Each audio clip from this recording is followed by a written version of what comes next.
오늘은 한국교회와 함께하는 70일 구국기도회 55번째 날입니다. 이제 이 나라를 이끌어갈 대통령을 뽑는 대선이 2주도 채 남지 않았습니다. 그러나 여전히 우리는 어떤 사람을 뽑아야 이 나라가 코로나와 경제적인 어려움들을 극복할 수 있을지를 알 수 없는 혼란스러운 시기를 지나고 있습니다. 이런 때일수록 우리는 더욱 간절히 기도의 무릎으로 나아가 하나님께서 가장 알맞은 지도자를 이 나라에 세워주시기를 위해 기도해야 할 줄로 믿습니다. 저와 여러분이 한 마음으로 기도의 자리로 나아갈 때 하나님께서는 당신의 마음에 합한 지도자를 세우실 줄로 믿습니다. 오늘 우리는 그렇다면 어떠한 마음으로 기도해야 할까요? 그것은 이 나라의 무너진 부분을 바라볼 때 그것을 나의 기도 제목으로 삼아 기도해야 한다는 것입니다.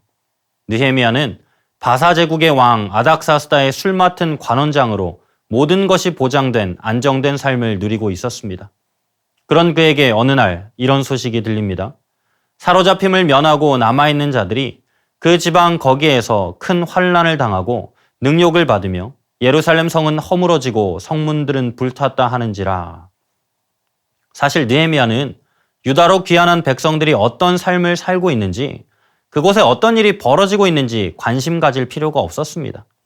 이미 자신은 바사 제국의 고위 관료가 되어 안정된 생활을 누리고 있기 때문입니다.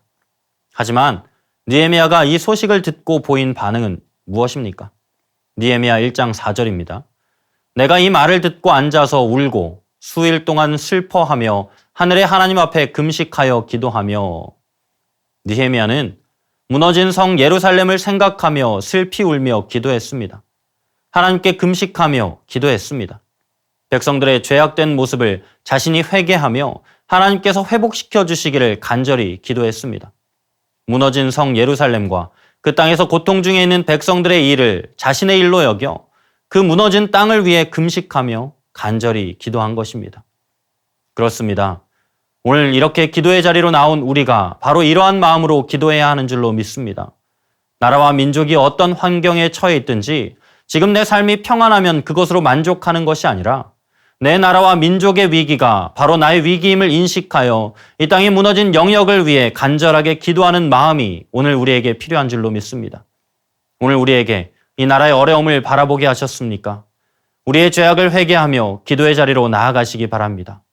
오늘 우리가 이 땅의 무너진 곳을 바라보며 금식하며 기도할 때 52일 만에 예루살렘 성벽을 재건하게 하신 하나님께서는 반드시 이 나라와 민족을 회복시키리라 믿습니다. 예루살렘을 위해 기도한 느헤미야처럼 나라와 민족을 위해 부르짖어 기도하여 회복의 은혜를 베푸시는 하나님을 경험하는 저와 여러분 되시기를 간절히 축원합니다. 자비하신 아버지 하나님, 오늘 우리에게 이 나라의 무너진 성벽을 보게 하여 주옵소서. 나와는 상관없는 일이라 여기지 않고 이 모든 것이 바로 나의 죄악으로 인함임을 고백하며 회개의 자리로 나아갑니다. 느헤미야를 통해 52일 만에 성벽을 재건하신 하나님의 은혜가 이 나라 이 민족 가운데도 임하게 하여 주옵소서. 반드시 그렇게 일하실 하나님을 찬양합니다. 예수님의 이름으로 기도합니다. 아멘.